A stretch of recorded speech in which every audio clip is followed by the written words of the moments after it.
ఉప ముఖ్యమంత్రి వర్యులు బట్టి విక్రమార్క గారు,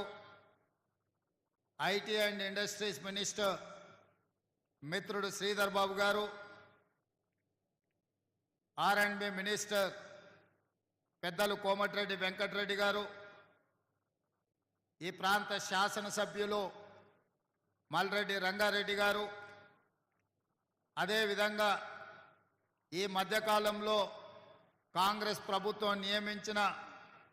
వివిధ కార్పొరేషన్ల చైర్మన్లు, అదేవిధంగా మాజీ శాసనసభ్యులు మిత్రుడు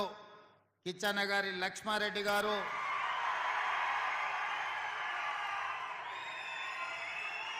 పెద్దలు మాజీ శాసనసభ్యులు మాకందరికీ అన్ని విషయాలలో ఎప్పటికప్పుడు సలహాలు సూచనలు ఇస్తూ ప్రభుత్వాన్ని ముందుకు నడుపుతున్న కోదండరెడ్డి గారు, అదేవిధంగా వేదిక మీద ఉన్న అధికారులు, ఈరోజు ప్రజాప్రభుత్వానికి ఏర్పడడానికి